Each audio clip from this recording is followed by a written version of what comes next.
All right, welcome to another camera off video. Didn't make one yesterday. I regret that. I'm gonna need to study every day for, and then the other thing is the last time I made one was a half an hour. Before that, only 13 minutes, but it was on the same day, so it was about 45 minutes, which is still not quite enough. This video here, that is more of an acceptable study session. So yeah, I'm just kind of deriding myself right now because I need to be posting like two of these videos a day. I need to be studying probably at least an hour and a half a day, if not like 2 hours a Welcome day. to So I'm really not making the kind of progress on this that I need to make. Um, So I'm just pointing that out because I want to be clear about that with myself and not give myself praise where praise isn't due. I need to be more consistent making these videos every day, and I need to spend more time each day on these videos. I really don't have any excuses. Uh, I'm just choosing to spend my time in ways that don't have the same kind of return value as if I were to choose my time to spend my time differently. I spend a lot of my time just kind of on my computer aimlessly watching YouTube videos, and that's not a good investment of my time. I also spend my time overeating on my personal channel. As you can see, I'm trying to lose weight. So this combination of binging content that doesn't return its value. Instead, I could be binging content for getting certs and progressing in my career, but I choose not to do that. I binge content that isn't doesn't have the same return on investment as professional content. And then I eat too much. I spend too much time eating. I spend too much time cooking, and as a result, I have weight issues. So what I need to do is be more comfortable being hungry. When I'm hungry, I need to make these videos. I'm hungry now, but instead of overeating, because now the goal is not to just not eat enough. The goal is to eat a healthy amount, to track it, do my weight loss strategy that I'm doing now, which is a food journal and food weighing and using ChatGPT to give me meals, and then uh, when I'm hungry, keep myself busy, make these videos, and spend at least an hour and a half a day on this. Really, honestly, there's no reason not to make this my full time job right now. I'm in between contracts looking for work. So, yes, I need to spend time on that. But, and that's kind of my full time job right now. But honestly, I do not spend a full work day doing that. So, whatever amount of time I spend on that is probably no more than 4 hours per day. Um, so I have 4 hours a day that I could be devoting to this.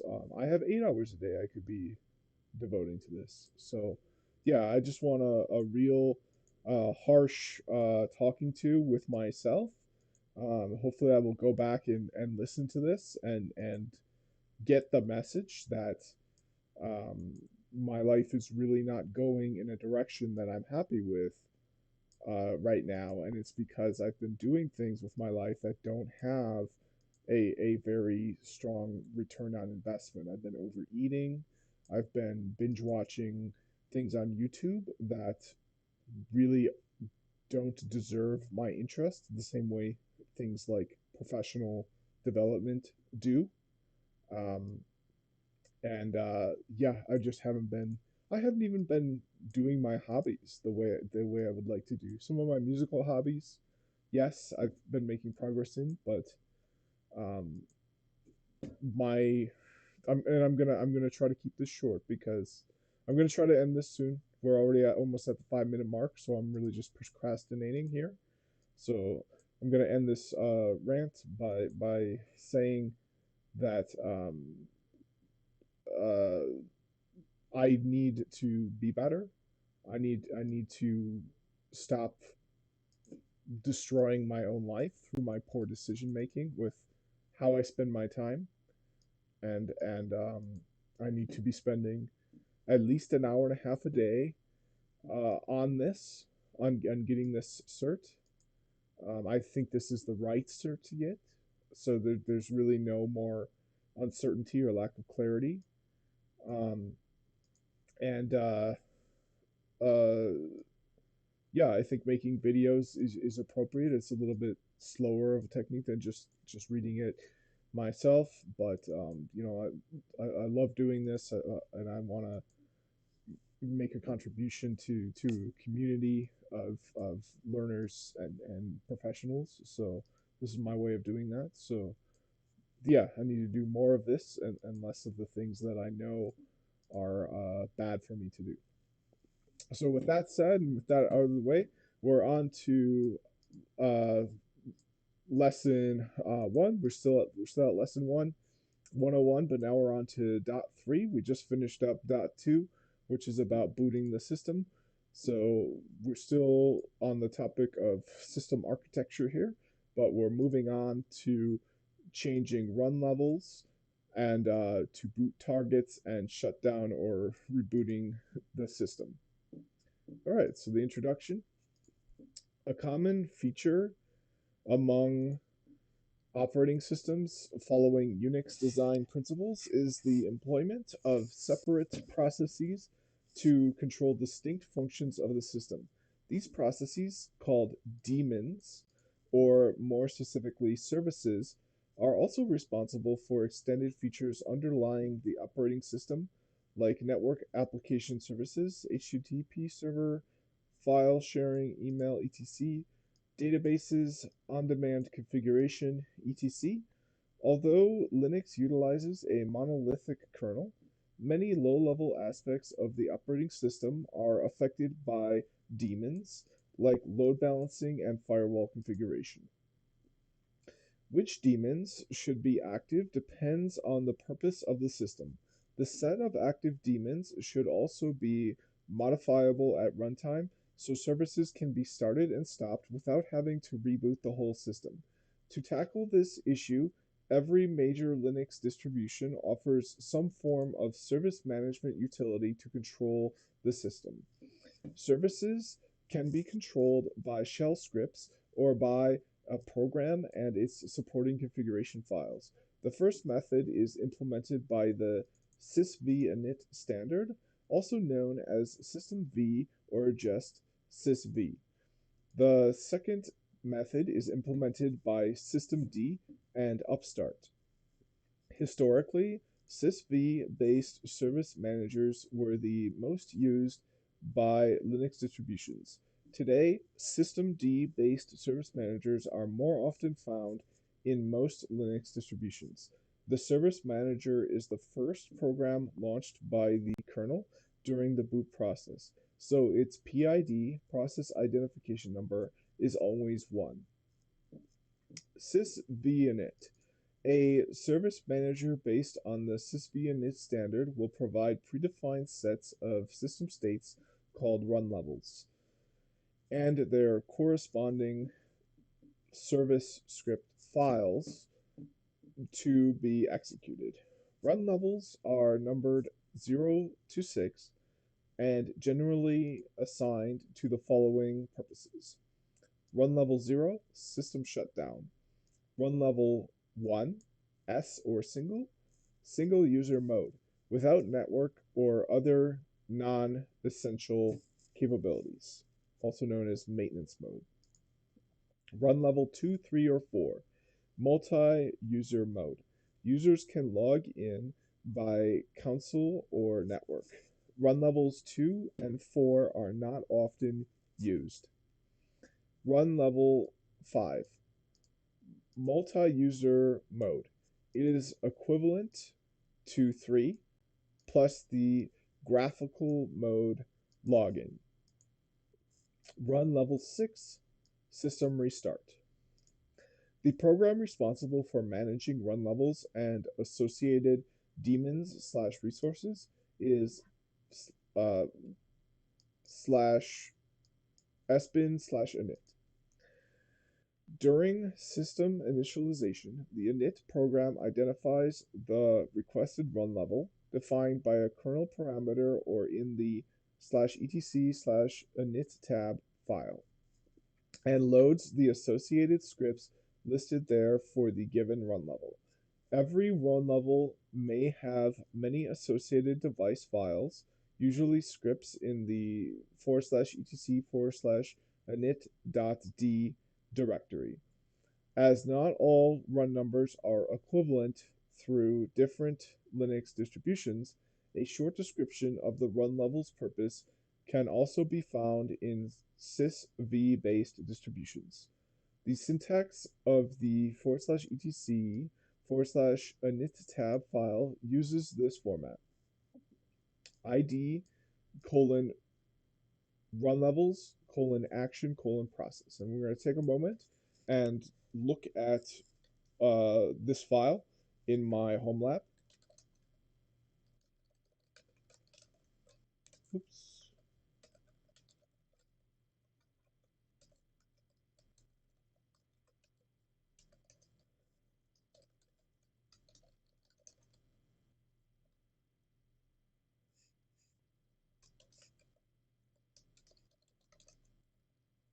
Okay, so we're going to use cat to look at the contents of the file. Cat stands for concatenate, as far as I know. So etc init tab. Oops, and we got to spell it right. That's always quite important. So let's make sure that we did that. INIT TAB. CAT/etc/INIT TAB. Okay, so it looks like there's no such file or directory. That's interesting. Let's go into etc, do an ls. We'll do an lsi, see if there's anything. Oh, so I do see a init. So let's go in there, see what's in there. So we've got some files in there. We've also got the init.d. So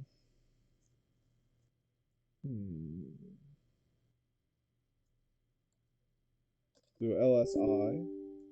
Okay, so this is interesting. I don't see this file in here. Let's do a search for it. So we can do a find dash name, and then we can look for init tab.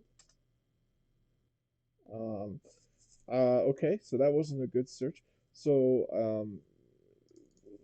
let's ask ChatGPT why this file is missing.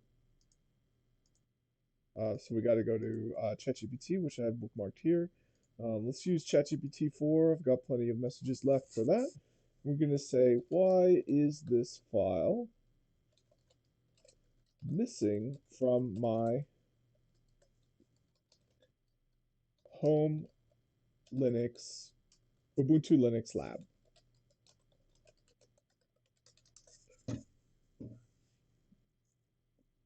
And I'll turn on the This includes Ubuntu, which has been using system as its default init system since Ubuntu 15.04. In the system init system, equivalent configurations to those that would have been found in, etc., init tab under size bin are spread across multiple unit files. These files are located in various directories, including lib, system, etc., system, and others. For example, run levels and size bin are roughly equivalent to system targets. To change the default run level target, which would have been done by editing the line in, etc., init tab, you would use the systemctl set default command. If you're looking for a specific configuration that would have been done in, etc., init tab, you may want to check the system documentation or ask a more specific question. However, it's also important to note that the move from size bin to system is not universally popular, and there is plenty of debate in the Linux community about the advantages and disadvantages of both init systems. If you really need or want to use size bin and hence, etc., init tab, there are still Linux distributions that use it, or you can customize your Ubuntu system to use size bin instead of system, though this is a fairly advanced task. Okay, so I'm going to read that again. Let me just have it read etc. Init tab file is part of the size bin system, which has been replaced in most modern Linux distributions by the system init system. This includes Ubuntu, which has been using system as its default init system since Ubuntu 15.04. In the system init system, equivalent configurations to the etc. Init tab file is part of. So the answer is that this file here is a part of the sysv init system. I'm using Ubuntu version 18. Um, so since version 15.04, the sysv init system has been replaced by the systemd init system, and that was mentioned in the oh, that actually hasn't been mentioned yet. So we're talking about that legacy old system. Kind of frustrating sometimes because I don't really care about it if it's not going to be seen in the wild. But I guess sometimes getting a sense of what came before can help you understand what there is now, like what the next thing is. And then also, I'm sure in production, working as a system admin, there are going to be systems that have to use this version or older just based on the applications that it's running. That's probably not uncommon, unfortunately. And not only that, my version, I mean, who am I to really talk? Because if we look at the version I'm using, it's version 18.04.6. So if we ask, if we say, what is the most, what is the current version of Ubuntu Linux? So this is a good one to ask. This is a better question to ask to Google search than ChatGPT because ChatGPT doesn't have up to date information. Now we could use the plugin to surf the web, but just asking it here, I think is the better way. So we've got version 22.04 popping up. And yep, I'm really not one to talk because my lab is using 1804. And it's doing that for a good reason. It's because GNS3 was not working on the newest version 20. So I needed to use an older version in order to get it to work. And I really don't want to deal with updates. It was working. It looks like it's not working now, but I as long as it was working, I was in the middle of studying, so I didn't want to have to veer off and um, get distracted with updating the server and lose time to that. Okay, so yep, it's probably pretty common that you would see a Ubuntu Linux machine using this outdated uh, sysvinit service manager. Uh, Service manager, I guess is what it is. Service manager based on that. But more common, you'll see the sysd, and sysd is what's running in my lab. So let's take a look at. You know what? Let's stay on topic here, and continue reading. And then once we get to the sysd section, then I'll look at the files in my lab. They should be existing just as is written here. So okay, the ID is a generic name up to 4 characters in length to identify the entry. Okay, so if it did exist, it wouldn't look exactly as it looks here. These are variables that would be filled in. The run levels entry is a list of run level numbers for which a specified action should be executed. The action term identifies how a init will execute the process indicated by the term process. The available actions are boot. The process will be executed during system initialization. The field run levels is ignored. Boot wait. The process will be executed during system initialization and init will wait until it finishes to continue. The field run levels is ignored. Sysinit, the process will be executed after system initialization regardless of run level. The field run levels is ignored. Wait, and okay, I'm not sure what they mean by the field run levels. I don't see, oh, I do see a field run levels here. So this would be ignored for sysinit. Uh, so sysinit is a process that we have here. So these are processes that happen regardless of the run level. Wait, the process will be executed for the given run levels, and init will wait until it finishes to continue. Respawn, the process will be restarted if it is terminated. Control Alt Delete, the process will be executed when the init process receives the sig init signal triggered when the key sequence of Control plus Alt plus Delete, all pushed together at once, is pressed. The default run level, the one that will be chosen if no other is given as a kernel parameter, is also defined in /etc/init tab in the entry ID :x:"init default. The x is the number of the default run level. This number should never be 0 or 6, given that it would cause the system to shut down or restart as soon as it finishes the boot process. A typical /etc/init tab file is shown below. Okay, so the file's not going to look how I was expecting. I was expecting it would look exactly like this, but these are variables that will be filled in with these actions, these processes. So for each of these processes, um, we will have one of these lines. So let's take a look at some of these processes. So we've got a RCS processes. I don't see what that is here. Uh, Here we've got a run level 3. So here's a sysinit. Yeah, so okay, so here's a sysinit process. You can see we've got things afterward, which I was not expecting because we don't have an additional uh, variable here. So I'm kind of confused how this syntax is relevant. Let's count the fields. 1, 2, 3, 4.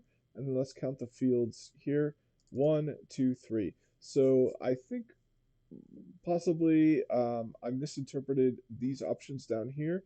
Yeah, I did. So these are the available actions. These are not the processes. So we can see action is the third field, and then the process is the fourth field. So let's take a look at these again.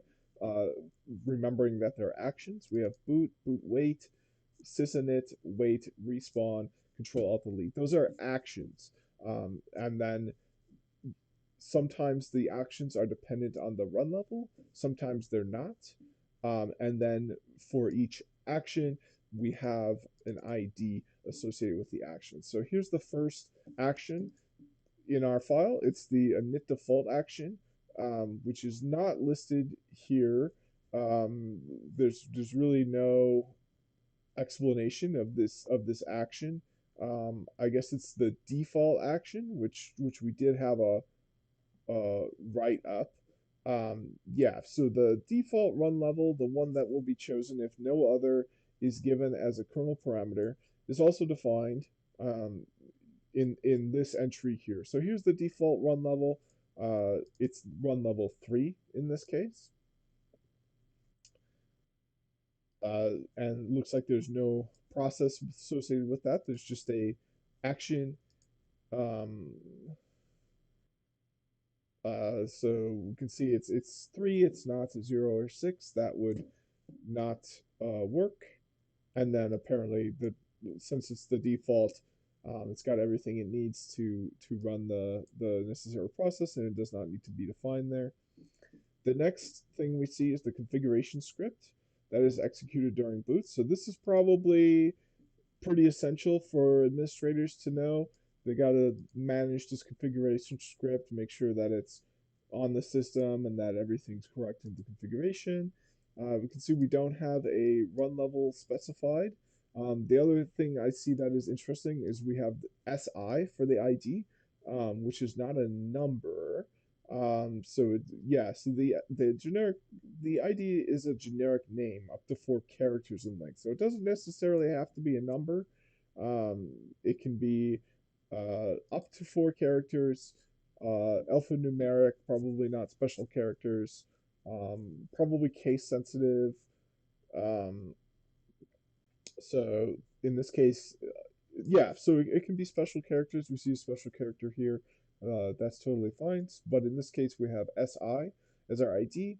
Then we don't have a run level specified, and that's probably because this sysinit is not is run regardless of the run level.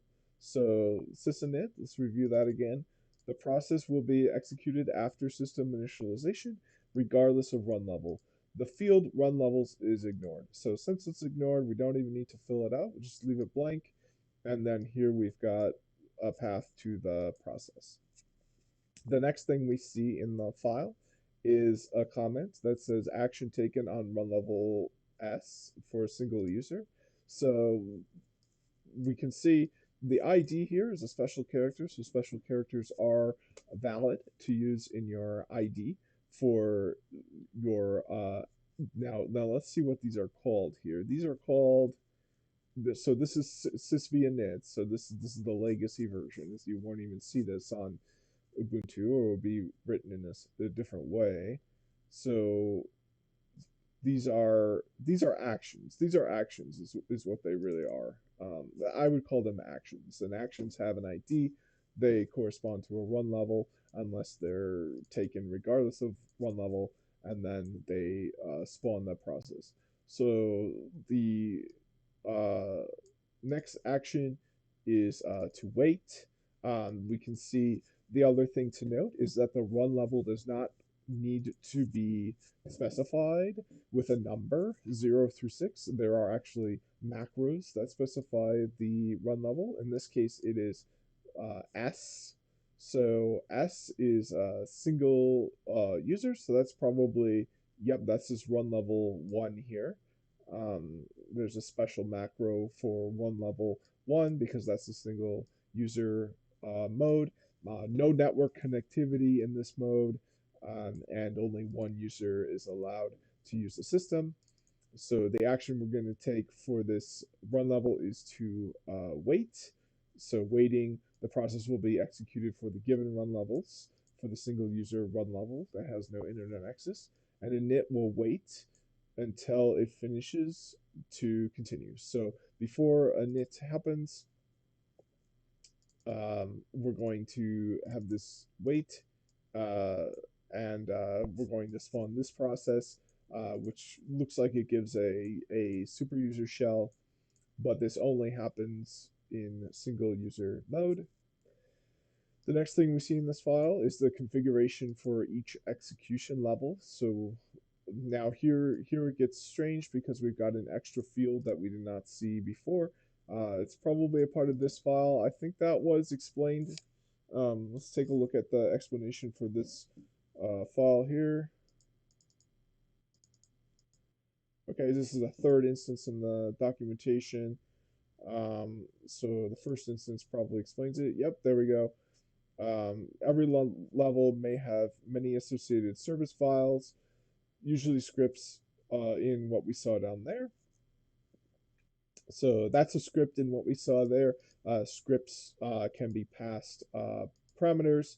So this is just a part of the process section. It's not an extra section of this command. There's still 4, 1, 2, 3, 4. It's just this is an argument that is passed to this script. We can see the script is part of the wait action. The wait action executes it after the init actions are finished. So it waits to execute it once these are finished. So probably all of these will be wait. No, it looks like there's some respawn ones, which would be interesting once we get there. There's a Control Alt Delete one that you can do at any time to shut down the computer. And we can see there's more arguments passed to this application here, the shutdown application. Our IDs here for the configuration for each execution level are digits, so that's totally fine. We've got one for each run level 0 through 6. We're not using the macro for single user mode, which is run level 1, if I remember correctly. Yep. We're just using the number 1. So the next thing is the action taken upon this keystroke. Um, so we're running this process here to shut down the computer. We've got CA for our ID. It's kind of interesting uh, that it's CA. I'm kind of curious how this was chosen. If there's some sort of convention or standard for assigning IDs to these startup actions. Next one is enabling councils for run levels 2 and 3. So here we've got the um, the command for that. So let's get an explanation of this command. It's kind of interesting. I haven't really seen it before. So explain this in Linux.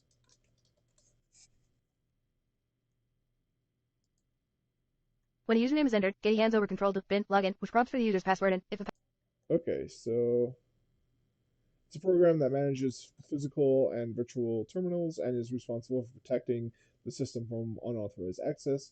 When a terminal is open, uh, it initializes the terminal and waits for someone to log in. Okay, so you'll get a connection refuse like that if you try to log in with this, or you'll get some sort of I'm not sure exactly what you'll get, but in order to log in, you have to initialize the terminal so that it waits and can accept that login attempt. So the last one is for run level 3. We're also going to enable the out of band serial connection.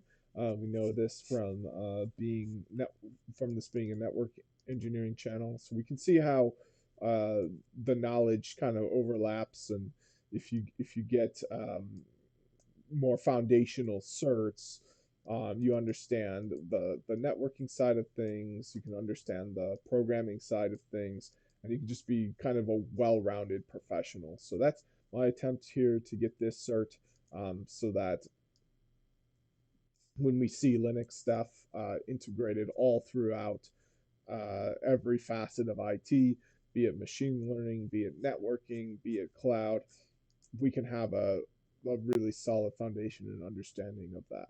So now we've got the respawn action for run level 3. Let's take a look at what that is. So the process will be restarted if it's terminated. So the process is uh, starting that shell for out of band access. Same action taken for starting those not shells, but starting the terminal application that sits and waits for connections for in-band access. And you can see we've got 4 of those open up. So if the 5th person tries to get in while the 4 people are already in there, that will be the max number of sessions that are available, and they won't be able to get in. Likewise, for out-of-band connection, we can see that the baud rate is set to 65,000. So if the baud rate is not set to that, you'll get errors where you see kind of garbage on the screen. We've also only got one TTY line for this, so only one user can get in at a time.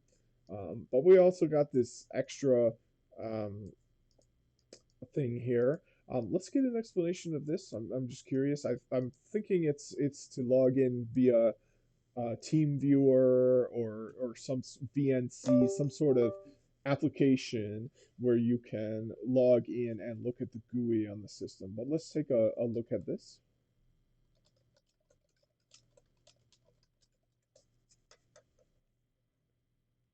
Okay. So it's similar to Getty, but it's designed to handle connections over modem. Okay, so my understanding of that was incorrect. It's not that uh, you can access the GUI, you're still going to access the command line, but it's for accessing it through a modem, um, as opposed to through console, through serial versus modem. All right. The telnet q command should be executed every time after the /etc/init tab file is modified. The argument q, or you can use an uppercase q, tells init to load its configuration. Such a step is important to avoid a system halt due to an incorrect configuration in /etc/init tab. The scripts used by init to set up each run level are stored in the directory /etc/init.d.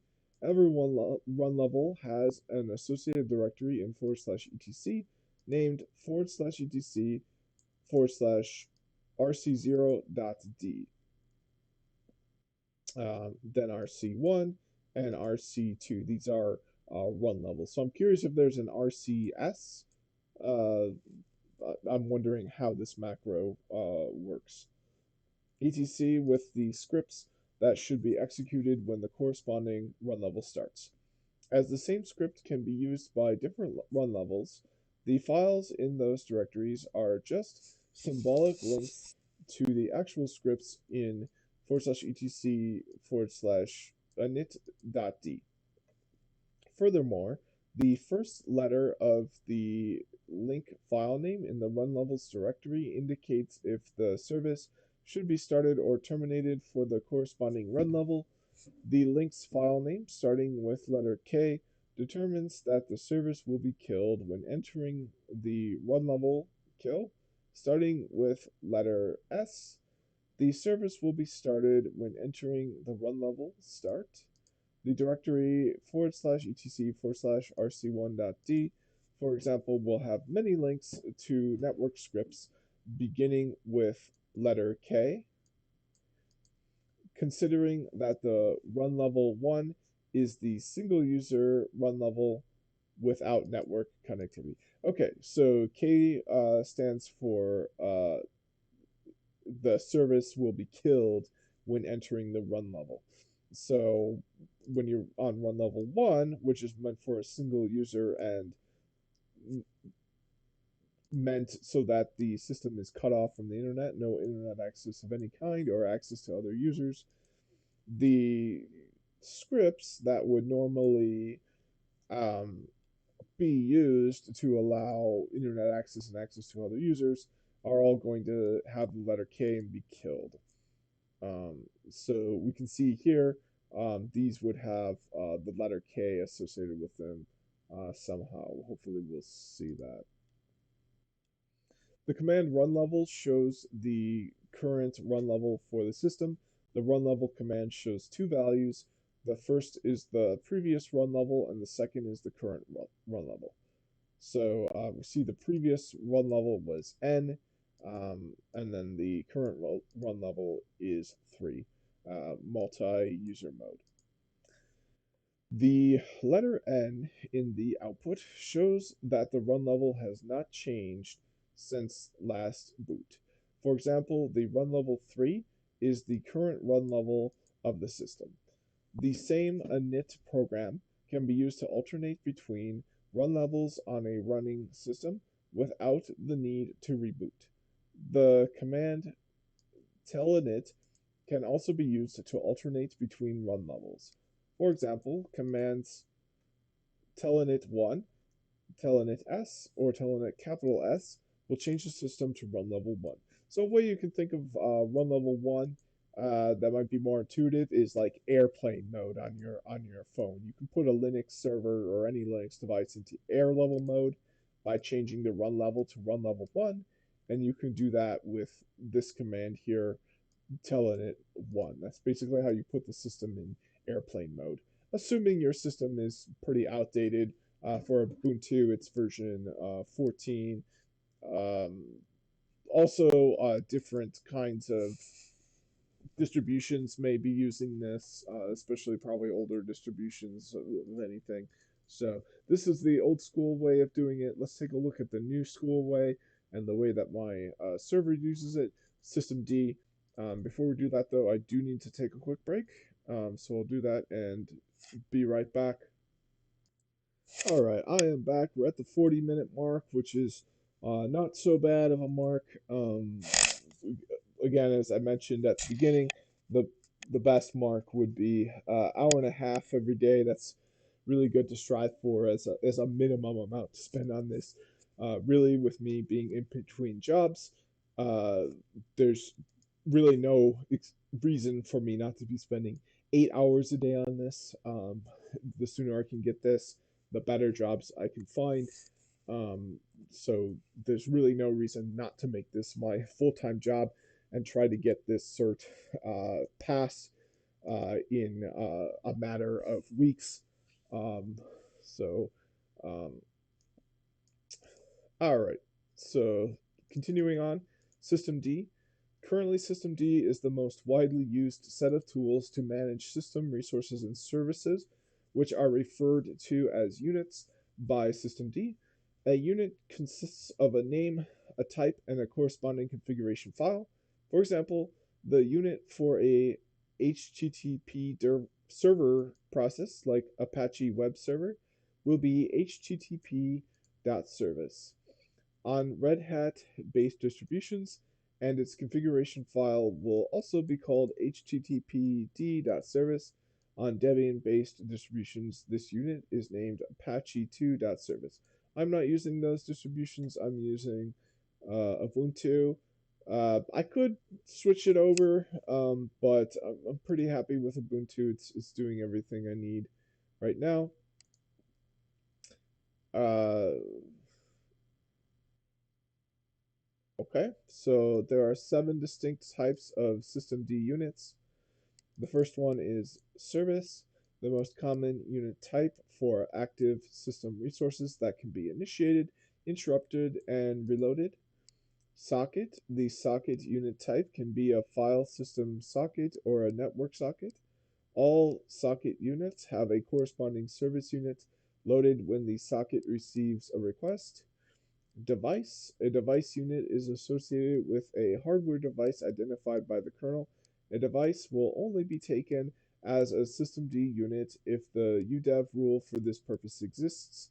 A device unit can be used to resolve configuration dependencies when certain hardware is detected, given that properties from the UDEV rule can be used as parameters for the device unit. Mount. A mount unit is a mount point definition in the file system, similar to an entry in /etc /f fstab file system table. I assume that means auto mount. An auto mount unit is also a mount point definition in the file system, but mounted automatically. Every auto mount unit has a corresponding mount unit, which is initiated when the auto mount point is accessed, assessed. Target, and this is a target is a distinct type of systemd unit.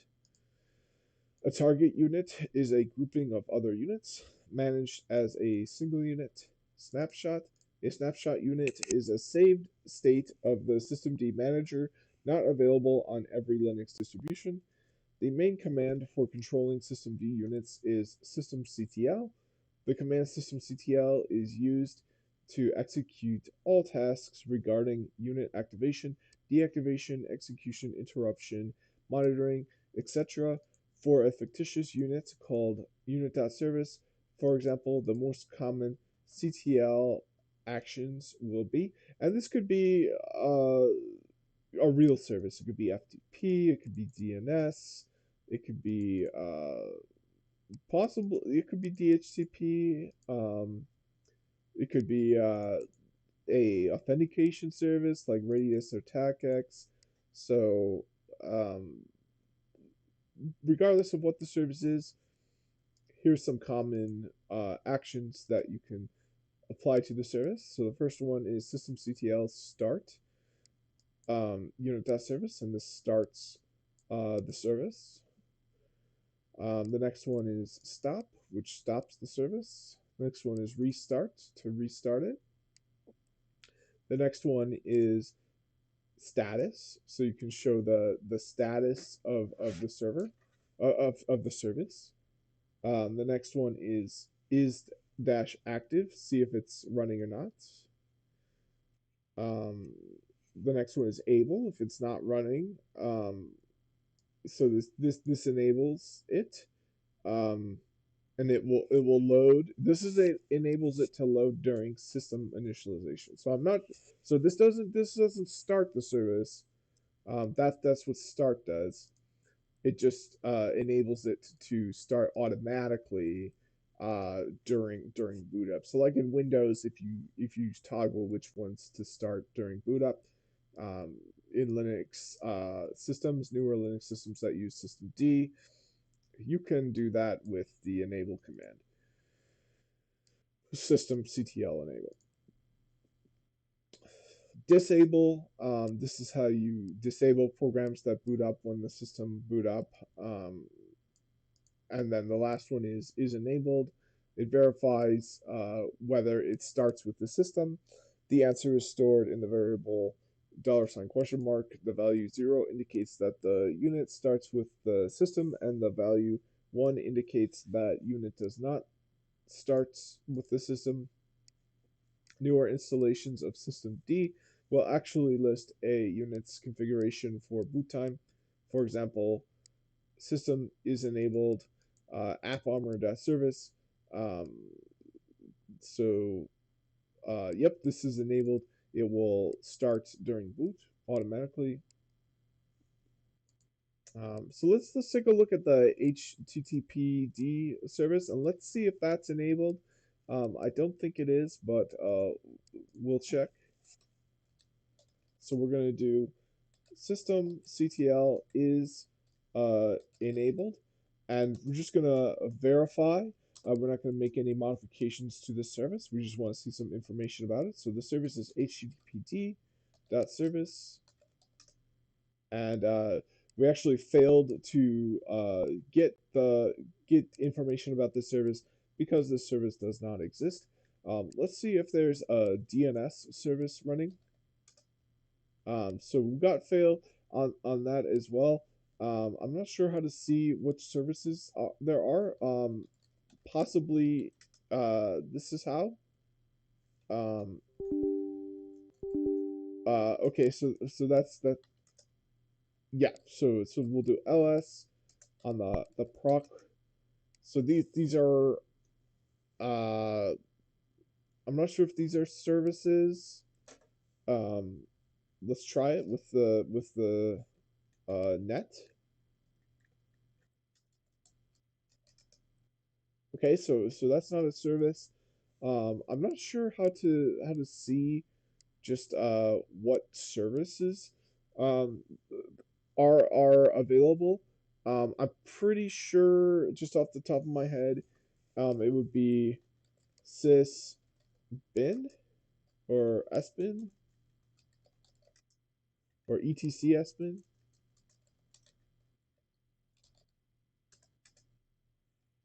Um, okay, so none of my existing knowledge is accurate. So let's go to my personal tutor here and ask them. So let's see. Uh, how can I see what services I have on my systemd Ubuntu Linux machine?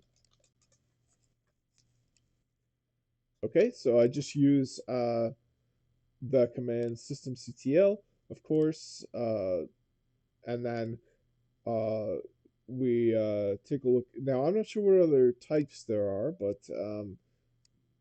we specify the service type, and then we do dash dash all to see them all, whether they're active or inactive. System, CTL, service type, equals service, and then dash dash all. Okay, so here's all the services. We can see they all have this dot service syntax. Um, we've got some interesting looking cloud services on there. We've got cron, that's a classic one to automate some commands on there to happen automatically. We've got the mtd dash news. Um, and then the other thing we have is whether they're active or inactive. Um, so this is probably whether they're stopped or start. I don't think we have any information about whether they're enabled or disabled. So those are two very different things. Whether they're stopped or start has to do with whether they are currently running or not on the live running system. You can see this is one that where that would be the case. Whether they're enabled or disabled uh, is speaking to whether or not they automatically start or not upon system initialization when the system boots up. Okay, so let's take a closer look at one of these services. So SSH, that's a key one. Let's see if it's uh, going to start uh, at startup, or if we need to take an additional action. So nope, it is enabled. We don't need to concern ourselves with enabling SSH, which of course makes sense because I'm in there. But if you can't access your Ubuntu server, um, it could be that this SSH server is set to disabled if you're trying to access it through SSH. So that could be the first thing to check through your council session, um, or is whether or not this is set to uh, enabled or disabled. Then you can start the service, get in there, and then change that remotely to enabled, or just do it in your current session. Okay, so there's a lot more to read, and this video is kind of long. Um, I do need another quick break, I think, unfortunately. We're almost at the hour mark. Um, I would like to get down to Upstart today. Um, so, you know what? Let's just try to get there. There's not too much left, so let's try to get to Upstart, and then that will be the end of this video. If no other units with the same name exist in the system, then the suffix after the dot can be dropped. If, for example, there is only one HTTPD unit of type service, then only HTTPD is enough as the unit parameter for systemctl. The systemctl command can also control system targets. The multi-user.target unit, for example, combines all units required by the multi-user system environment. It is similar to the run level number 3 in a system utilizing sysv. So that old school sysv, those run levels 0 through 6 are specific to that. Um, in this case, the run levels are more like system targets. It's not really the same thing in systemd as it is in sysv. The command systemctl isolate alternates between different targets, which are kind of the equivalent of run levels. So to manually alternate to target multi-user, here's the command. You got to use isolate.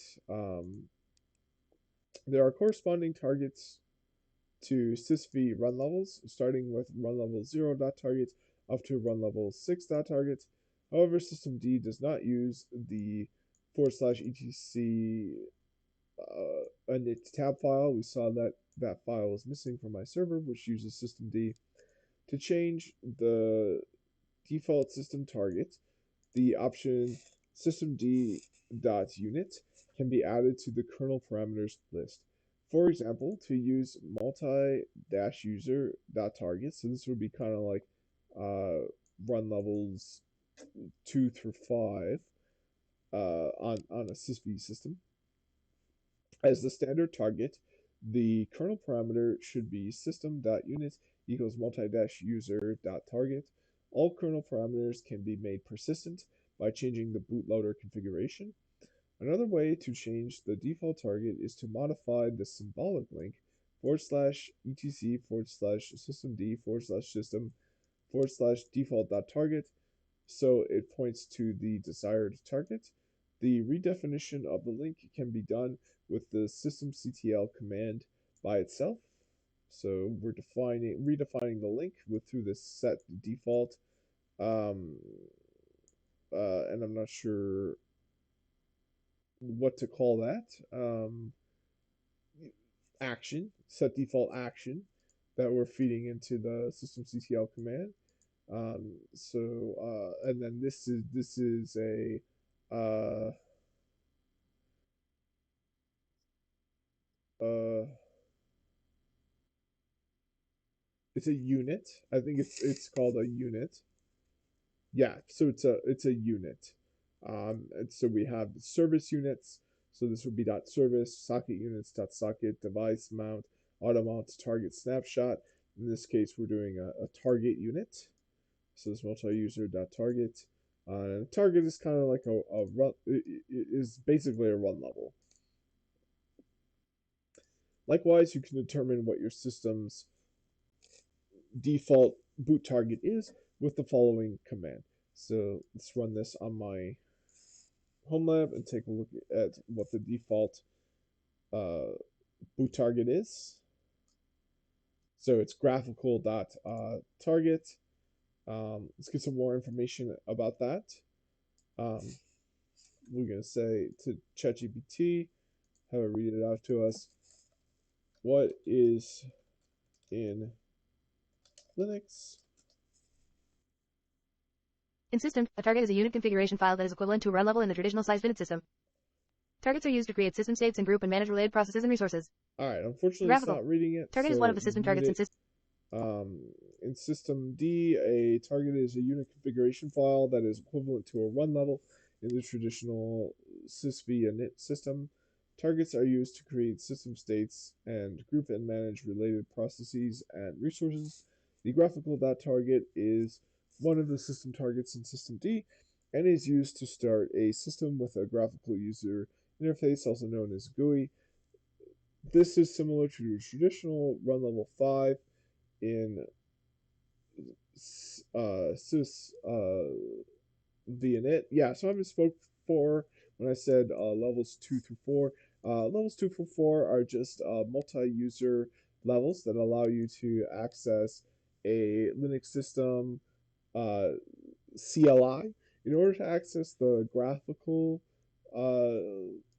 the graphics that the system produces, the GUI, the graphical user interface, you need to be in run level 5. When a Linux system boots into the graphical.target, it starts all services necessary for a full-featured user desktop session, including the display manager like GDM, LightDM, etc. If you want to check the default target of your system, you can use this command. So we did that before. We saw it was graphical.target. And if you want to set the default target, use this command. Remember to be careful when changing system defaults, as it may affect the way your system starts up. Similar to systems adopting sysv, the default target should never point to shutdown.target as it corresponds to run level 0, the shutdown level.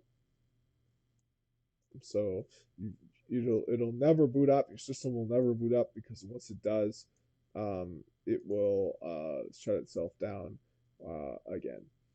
The configuration files associated with every unit can be found in the /lib/systemd/system directory.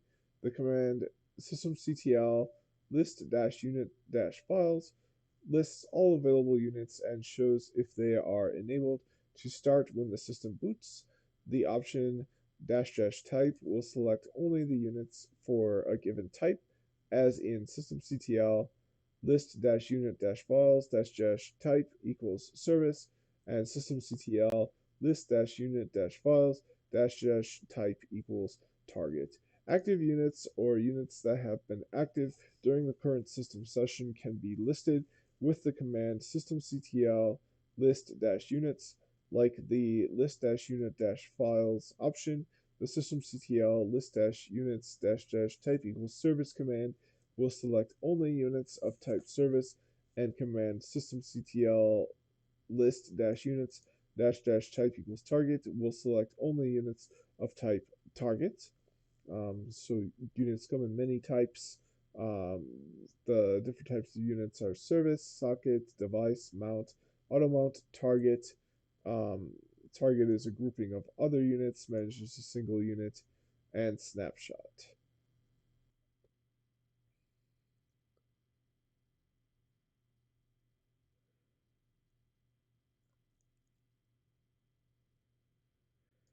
Systemd is also responsible for triggering and responding to power-related events. The systemd suspend command will put the system in low power mode, keeping current data in memory. Command systemctl hibernate will copy all memory data to disk, so the current state of the system can be recovered after powering it off.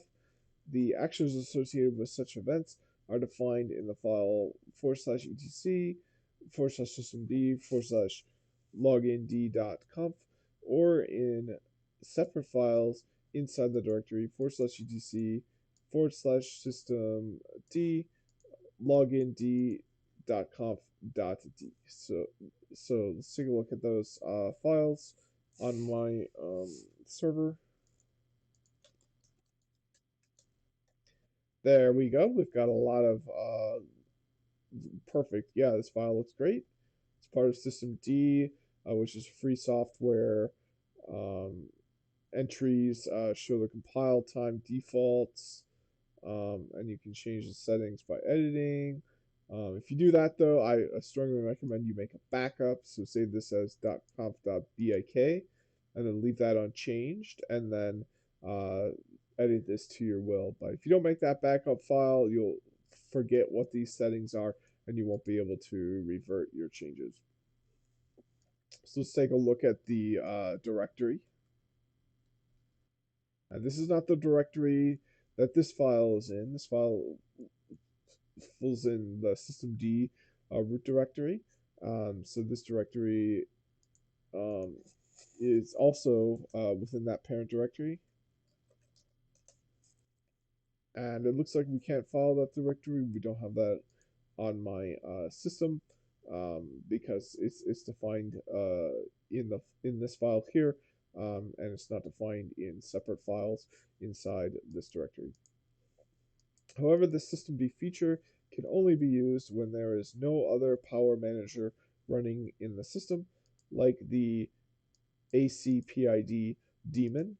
The ACPID daemon is the main power manager for Linux and allows finer adjustments to the actions following power-related events, like closing the laptop lid, low battery, or battery charging levels. Okay, so the next section is Upstart.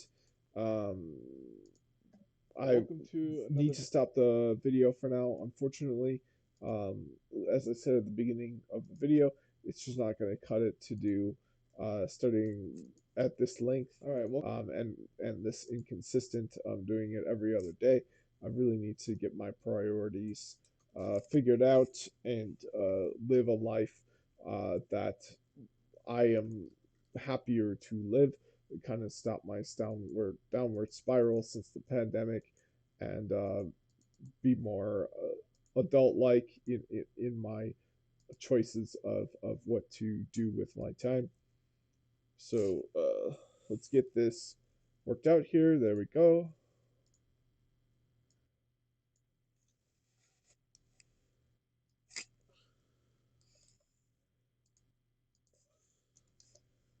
All right, so the link. Oh, it looks like we've still got some problems here with the link not.